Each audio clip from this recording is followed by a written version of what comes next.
Hello everyone, Ceri the Crafter here, that's C-E-R-I the Crafter.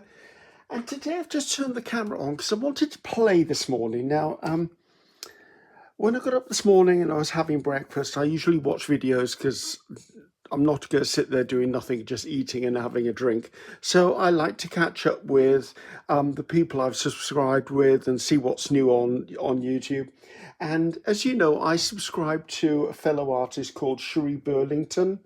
And Sheree released a video yesterday. That's probably going to be probably 2 days for you when you get to see this. And Sheree has been working on exploring an artist she's fascinated with, which is Rex Ray. And in the process, she's been exploring gel printing for making patterns and backgrounds. And she's planning a new piece of art to do, and she wanted to make neutral backgrounds. Now, I must admit, Sheree wasn't overly happy with what she was producing until the very end of the video, and then I think she was okay. I personally was fascinated by everything she produced because, as you know, I like colour. And I don't do neutrals very often. Well, I don't even know that I do neutrals. I think maybe 2 years ago I did neutrals for I can't remember what the project was. I think it was a swap or something. Anyway, or it might have been a colour combo, to be honest with you. So I thought, you know what? I'm just going to turn on the camera and make myself some neutral backgrounds to just play with that. So I pulled out white, grey, buttermilk. Now, Sheree actually had parchment. I don't have parchment, but I do have buttermilk.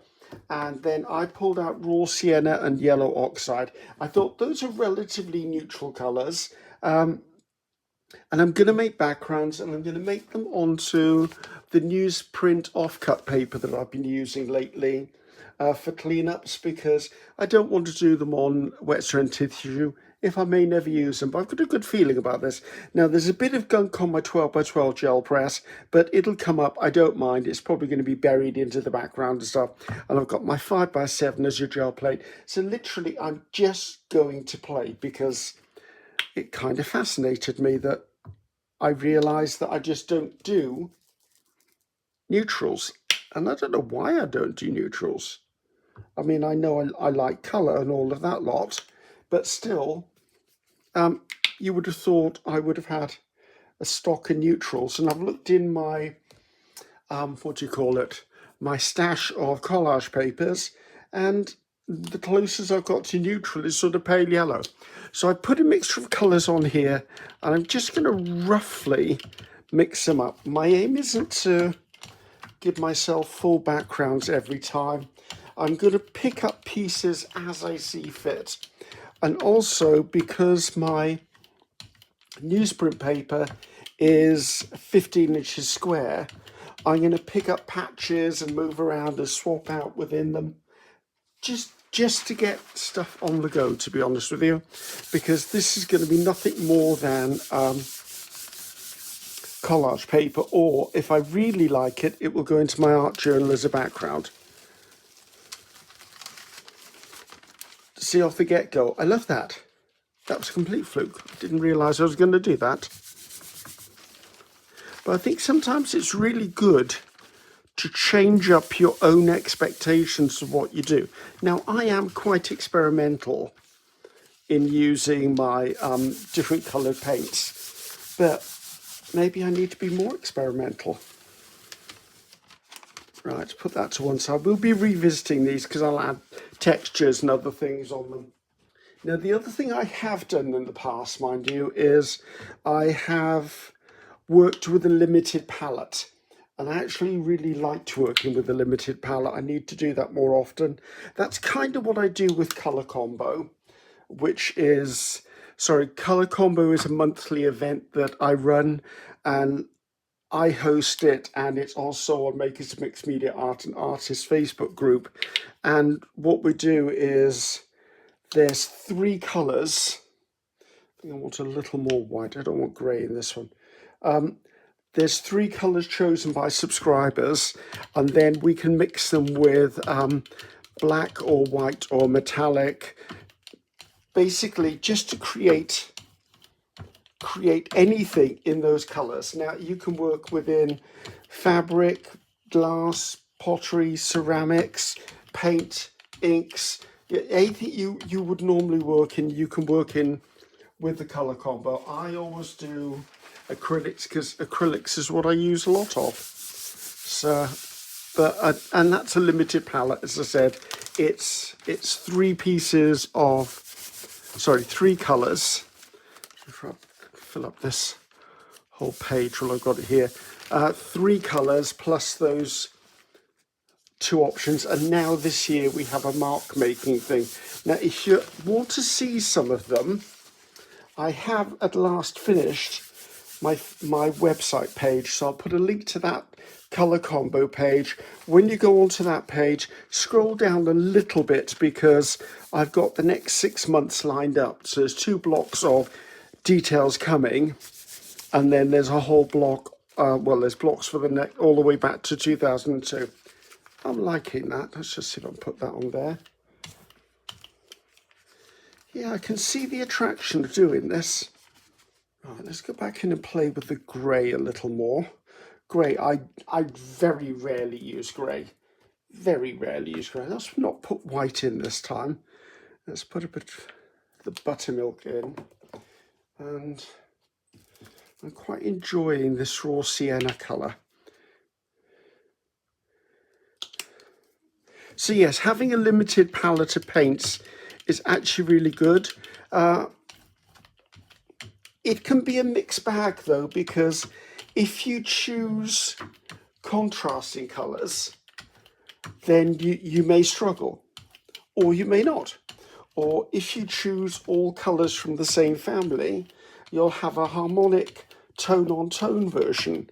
So it depends on which paint you choose to start with. And I feel if you limit your palette and you're strong about sticking to your palette, what happens is you're forced to become creative. And I love that. And that's what I do with myself, because I can so easily fall into the pitfall of just doing the same old all the time. Because you do get used to the colours you like, don't you? Right, that one's a bit darker than I expected. But as I said, there's more to go on these. I think what I'm going to do is I'm probably going to limit myself to 4 prints.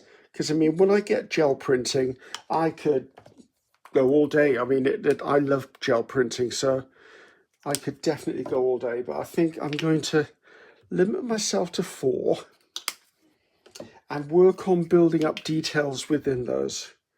Right, so this one has not got grey in it. And then what I'll do is I will add detail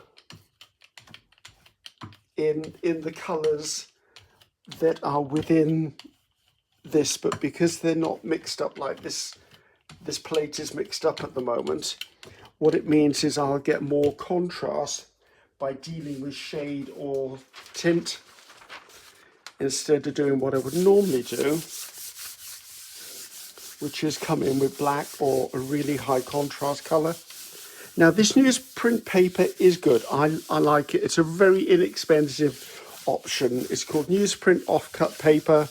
The one thing I would say is it's okay for quick pulls, like leaving it for a couple of minutes and pulling it. I don't find it's very good if you leave it for an hour or so and then try and pull it. It tends to tear. But then when you're putting it down, say I use it as a background in an art journal, I will use matte medium to put it down. And when you use a glue that's soft, like matte medium is, then what happens is the paper tends to get very fragile, a bit like wet, a bit like tissue. See, I left this down too long there. A bit like tissue. And the joy of that is you get some wonderful effects. That little bit can come off there, please. So I was just singing the praises of this paper, and there you go. I do exactly what I said not to do and left it on there too long. But nothing is put to waste. It just means I'll have to make another one. But this will just become my cleanup sheet.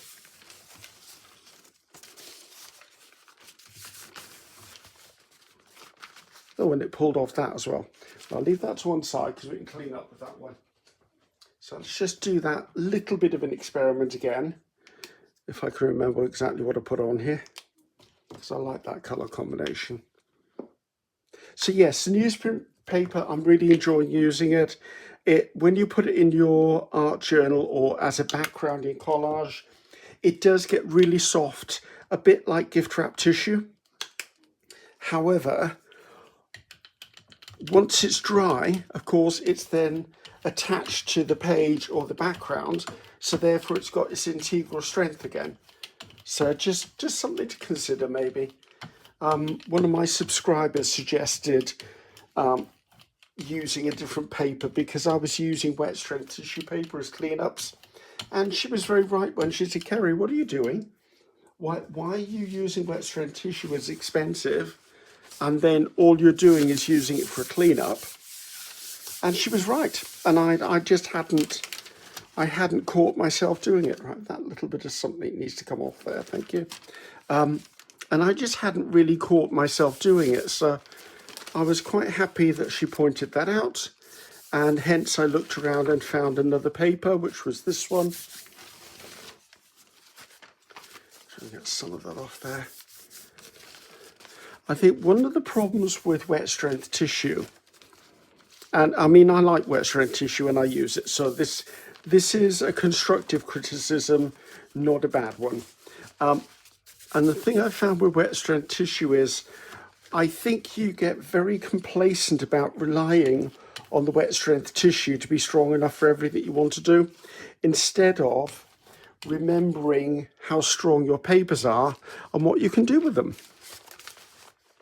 Right, so this was our first one. And I think what I want to do is I want to come in, add another layer. I think I want to use this, and this time. Right, let's put that to one side.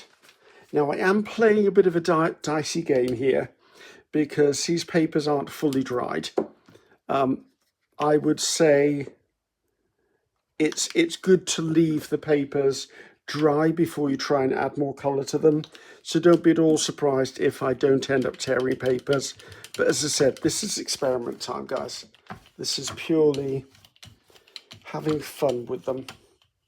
My aim is to fill up the whole 15-inch square and then just use some of my regular mark making tools to come in and add other bits to them.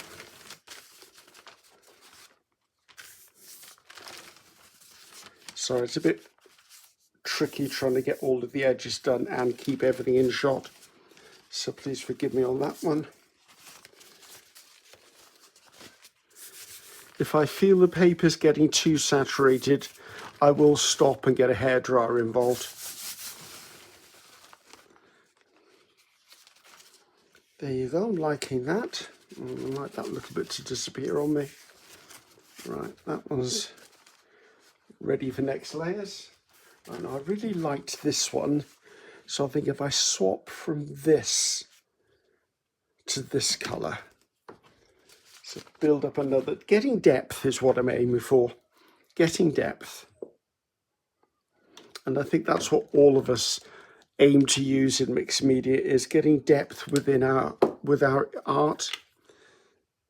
And I'm known to say that I like art that you have to look into. I want someone to stand in front of something I've created, or sit in front of something I've created, and actually look at it and wonder why certain colours are next to other colours, and is there a reason why a certain pattern has been added and not another sort of pattern. And that's what I do when I go to an art gallery, is I will ask those questions of myself, knowing that I'm likely to never find the answer, because obviously unless I meet the artist, which would be lovely, but it's probably never going to happen unless I suddenly become famous and I move in the same circles that they do. And I think at my age, that's probably very slim chance of that happening. I'll try and get that bit off there.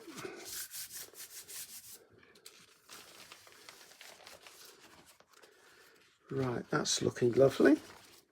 Now this one for me is just muddy. It just looks a bit dirty. So I think we're going to stay with slightly lighter for this one.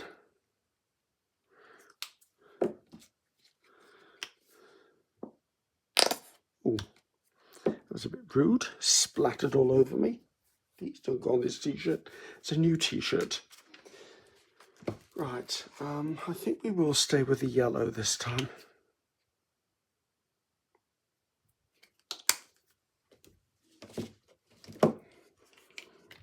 Just trying to lighten up but not cover up. That's what I'm trying to do. I mean, I like some of the moodiness that's in the background, but it doesn't necessarily mean I like it all over the place. So again, going to come in with my edges, try and pick those up and get those sorted. Pop some in the middle.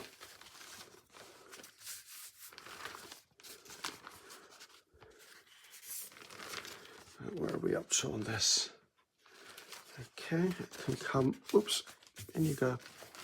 Let's just put you down there and give you one good rub, and hopefully I can feel the paper's getting really soft. So I am being a little respectful of it. Okay, that changed the character of that. I'm happy with that because I can add darker detail. Right, now this one is sorely in need of some grey, I think. I've got bits of other stuff on the plate already.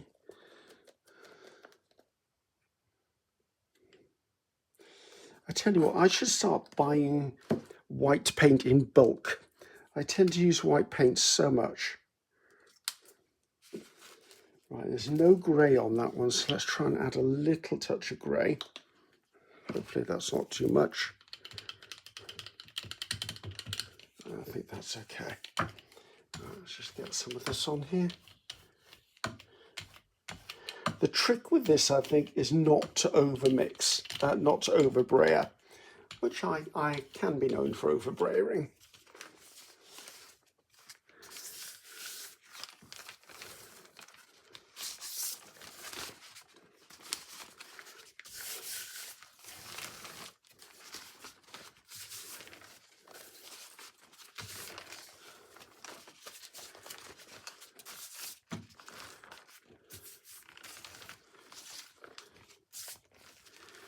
Let's put it once down on the centre there to pick up what it wants. Yeah, the trick is to keep this paper moving. Okay, that's a lot more interesting to me. And what I think I'll do is, this piece here is a piece that got broken or torn, so let's take that off there. And then see if I can pull up pieces without that tear in the middle causing me more problems.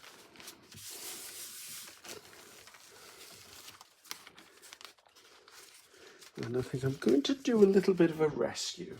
I've just got a panel of the same paper. I'm going to use a bit of glue stick. Let's turn this over for a second.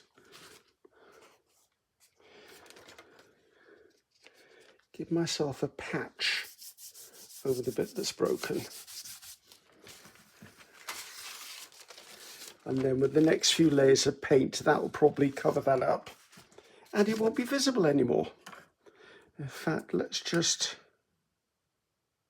Am I still in shot? I feel this has moved down. It has moved down. Right, let's put this back on here.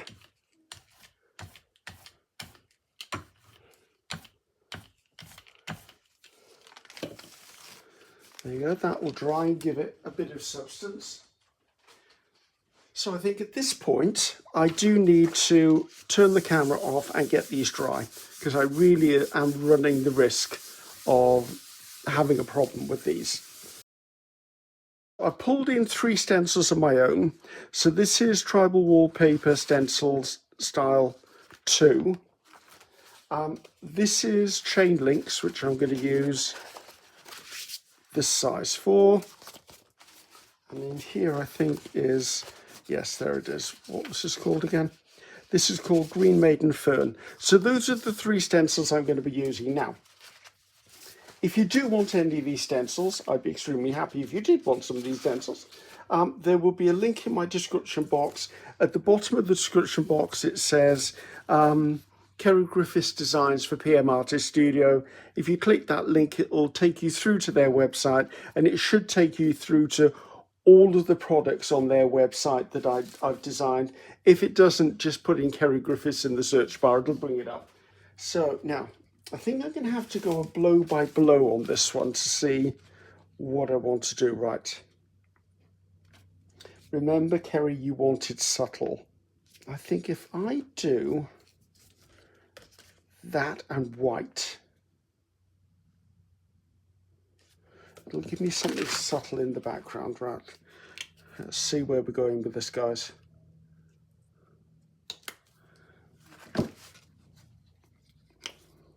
I'm not sure I'm attaining 100% neutral here, but what I'm attaining, I like. So that's fine. No one said I had to do neutral. But that is going to be subtle, and that's fine. Right, I'm going to put my stencil down, and I'm going to brayer onto the stencil. And I'm not going to go over the edge of the stencil, which is why I like stencils sometimes that have a border to them, because I can transfer the pattern and not mess up my plate. Now, when you're working with a stencil and a brayer, you do have to push down a little bit harder, and you need to add a little bit more paint, or you won't get a good image transfer through. Let's put that at the top, because I might have to reuse that. I'm going to come in, and I'm going to pick up parts of this. It doesn't have to be the whole thing.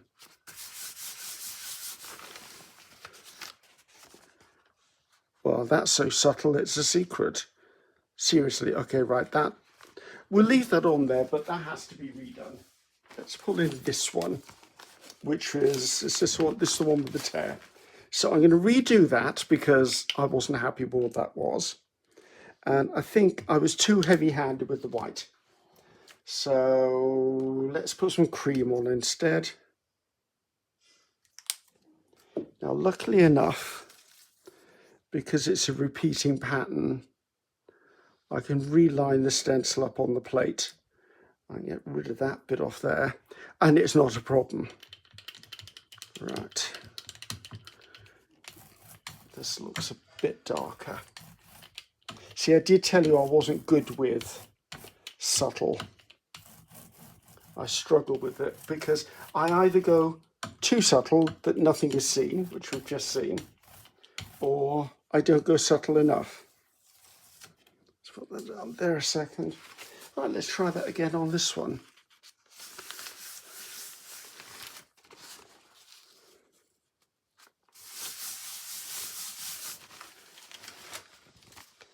Right, okay, that's better. I said subtle. Remember subtle, Griffiths. So let's bring in another one. I'm going to use the same stencil again. And this time I'm just going to use, what was this again? Raw Sienna, just on its lonesome. Now, I'm never going to be able to line this up because there's too many marks on this plate, I'm sure. Oh, not bad. Not that I thought that was going to be essential. So I'm just going to use the raw sienna as is. Now, this is definitely going to show up. And I think therein lies a lesson for myself. Subtle doesn't always mean pale colour.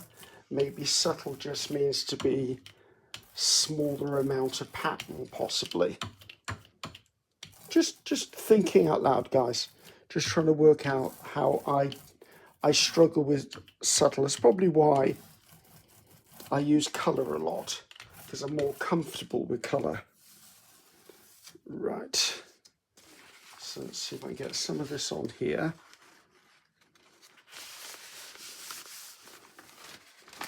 Trying to come in from different areas.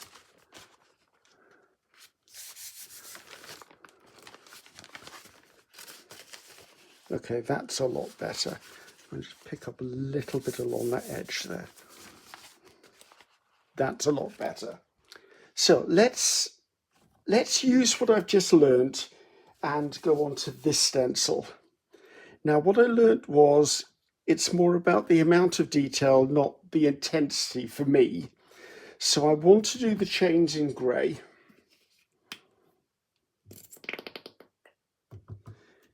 I'm a little worried that that is a lot of grey. So I'm going to add a little bit of this colour to it, the yellow ochre. And I don't know why my instinct is telling me that. I'm going to add a little bit of the buttermilk as well. Buttermilk or buttercream? Buttermilk. So just playing, just seeing where we're going. I don't know what that's going to do colour-wise. Because I put the other colours into it, it should make a slight difference. Now I'm going to come in afterwards with some stamping, and because I'll make them into backgrounds that can then be used in my art journal and in art pieces and stuff like that.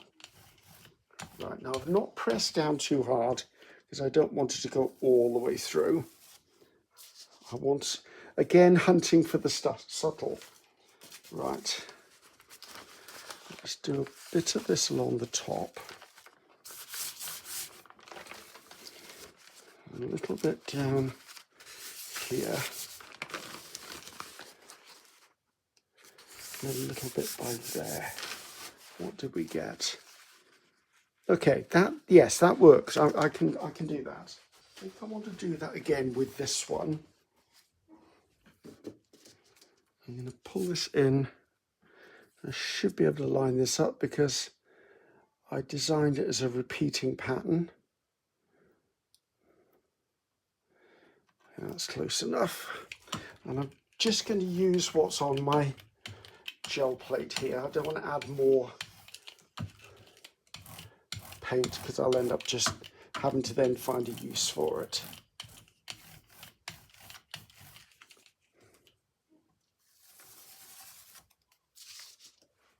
Right, on to this one.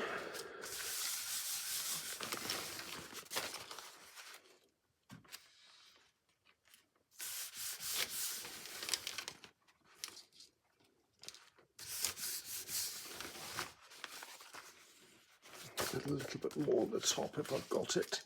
I doubt there's much on there. Right, there you go. I've got this. This is the, do I call it green lady fern? I can't remember what I called it. So, right. I think I'm going to just do it in white. My gut instinct is telling me to do this in white. Oh, it's a heck of a lot of white, Griffiths. Well, I guess I'll be doing 2 of them in white then.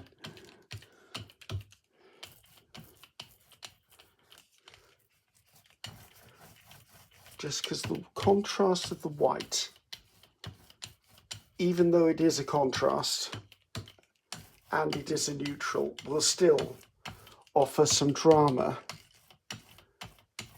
to this.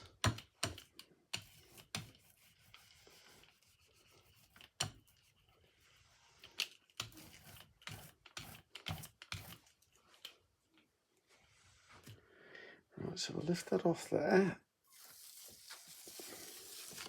It's a lovely crisp image. Just take that off the edge of there. Off the edge of there, don't need them on this. Right, let's be strategic with this. Right, I think we'll get some bit up in that corner.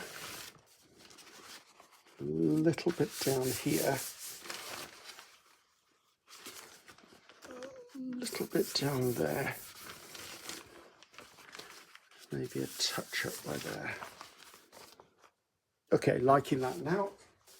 What I'm going to do is I'm going to take this one, which has got the chain on it, and just see if I can get a ghost something or other on this one. Hopefully it's not a mistake. No, it's not. I quite like that. I'd like a little bit more of it there if I can. Mind if I put that to one side, there'll be another pull of that in a minute anyway. Right, let's put this back onto here. Try and marry it up roughly. Oh, that's a pretty good guess, Griffiths. I'm very tempted to pull in green. And I know some of you are probably going to say, well, it depends on what green it is, whether it's a neutral. And you are correct, because I've got like a very pale sage green that I would definitely call the neutral, but I don't want to introduce something new at this point, because then I'll get carried away and be doing it on all of them. This needs to come off. It always gives a nice crisp image, that stencil. And I didn't need to have that lump there. Just got a damp cloth on there. So this one is all over, so it might as well have it pretty much wherever it feels like it wants it.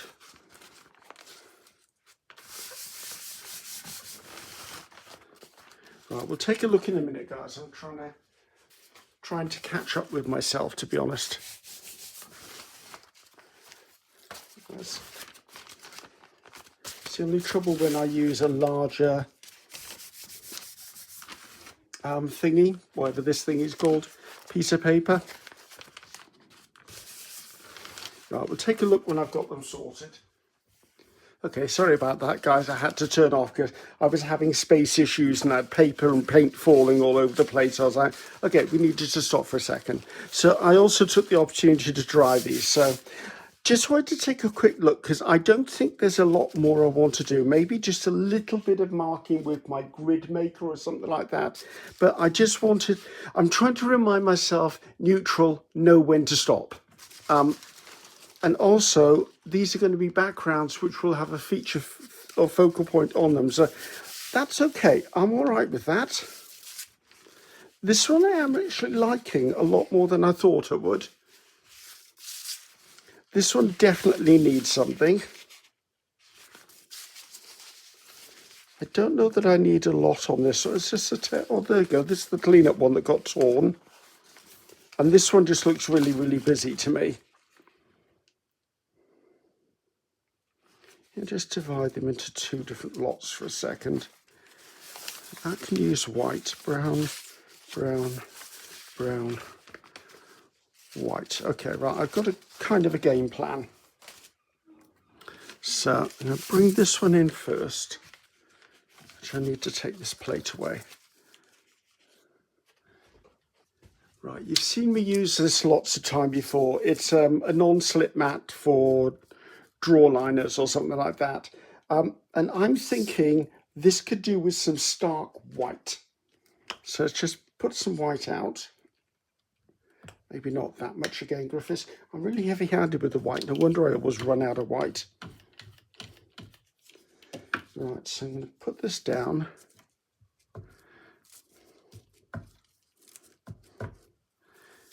And put it into areas where this pretty much isn't. Okay, already I'm loving that. That's giving me more of what I was thinking I wanted. Let's just turn this around so I can get over here. I quite like something down there.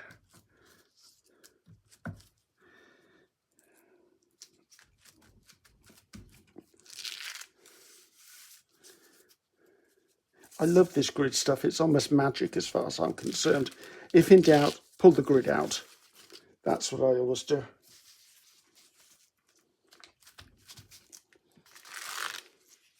Right, that I think made that work.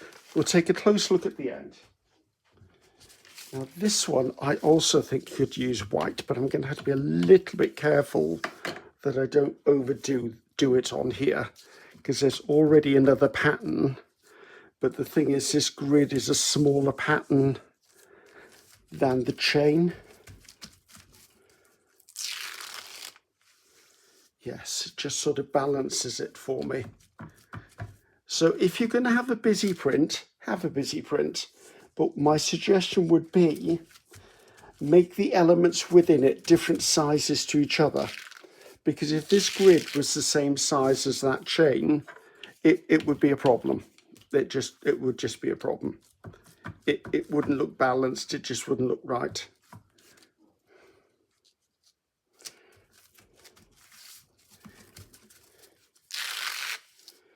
And a little bit along the top there if I've got some paint left on here. Not a lot. I'll just go a little bit down there.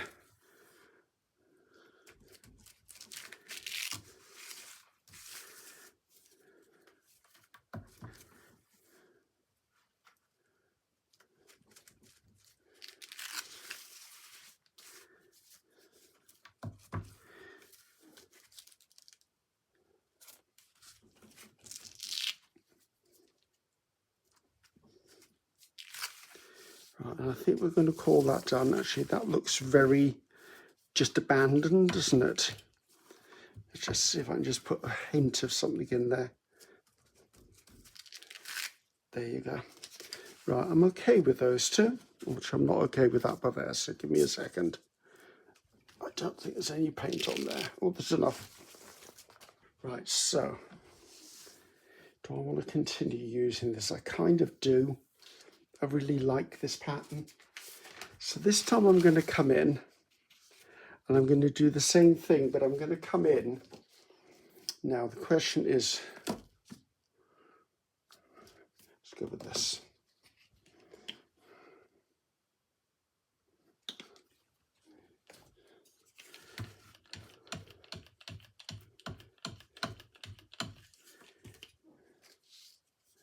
Now, because there's already white paint on this mark making tool, this grid, it's likely to transfer a little bit of white and a little bit of grey, which I'm not hating.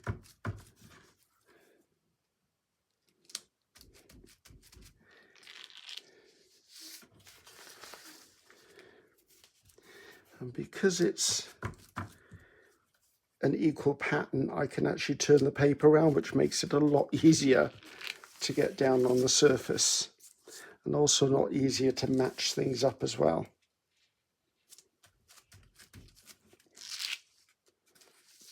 Just a little bit more down there.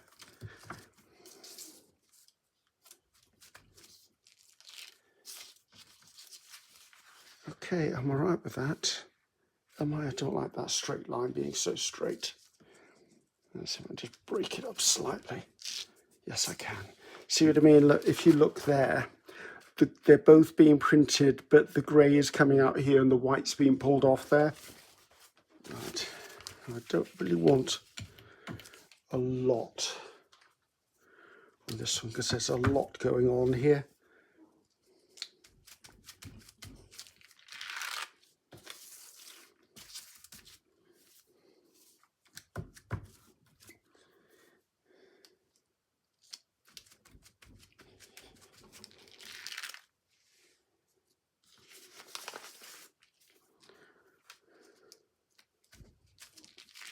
Now, I did say that these are going to be for collage, but the reason I'm kind of making sure there's a bit of a complete image on here is that if I did want to use this as a background in my art journal, then I could just stick the whole thing down to put something over the top. Oh, that needs something down that one side. Just a couple of squares. And that needs a little bit of there. Right, that's that one done. So should it be yellow or should it be that colour? I think I want to go with this actually. Is that the yellow ochre? Now again, it's likely to pull some of the grey and some of the white off that grid now, which wouldn't be too much of a problem. Right, this is a bit tricky. This is a bit of a messy area around here. There's lots of double printing, so I think, first of all, if I focus on stuff up there, that should push that into the background. so it looks as if it's not that. And here there's more mess here. This looks more like my cleanup one than my cleanup one did. Okay. Right, I'm definitely hating that straight line there.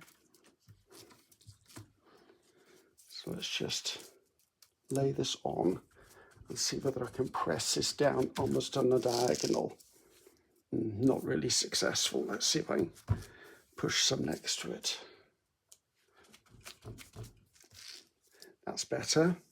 It's a little muddy in there, but I can live with that.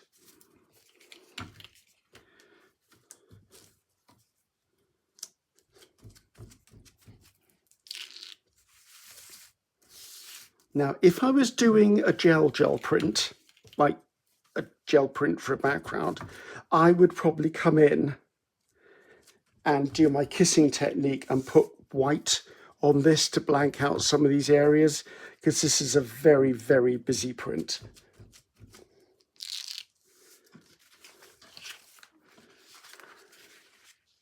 It's a very busy print. I wonder. Just change the character of this slightly.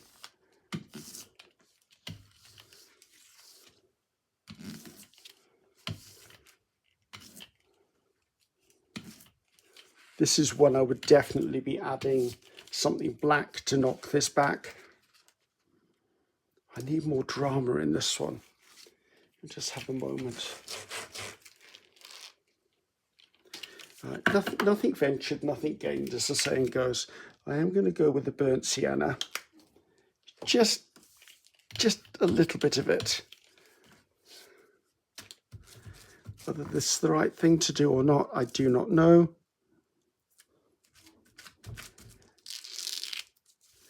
But it's adding light and shade to it.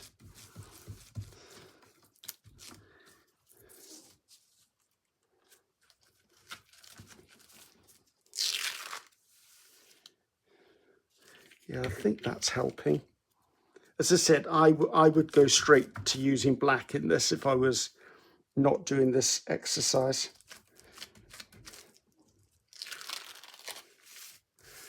And this down here, because I put that yellow in, which is a good move. Just needs that broken up a bit. And an itsy bitsy piece up here.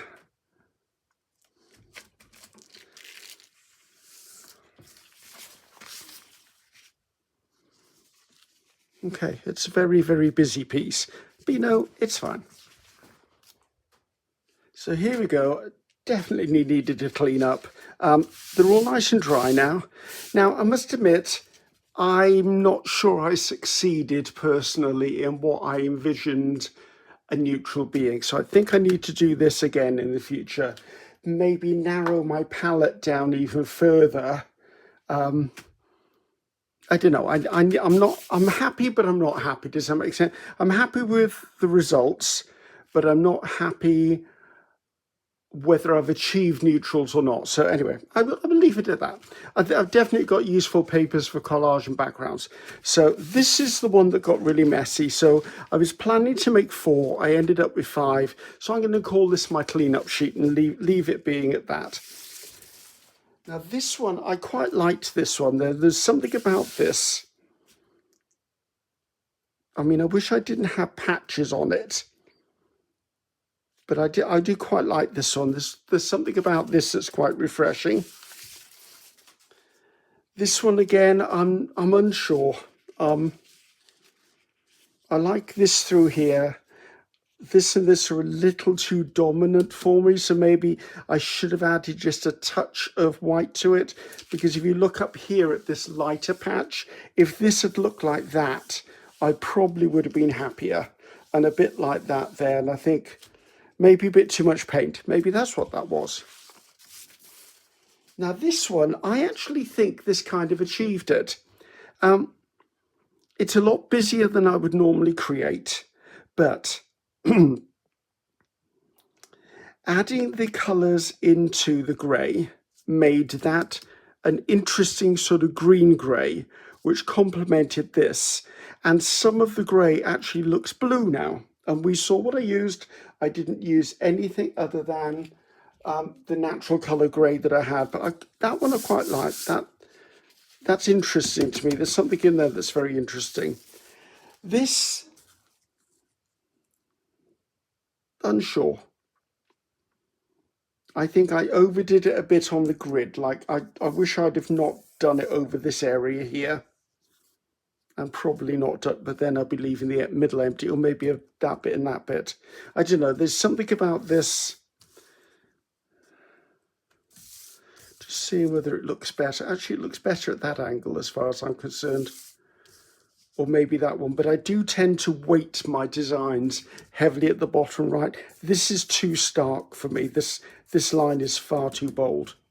But there you go, guys. Just a bit of an experiment. As I said, I think I want to play with neutrals again when time allows, and just to see if I can get something more subtle. And you've heard me say it 1,000 times, I can't do subtle.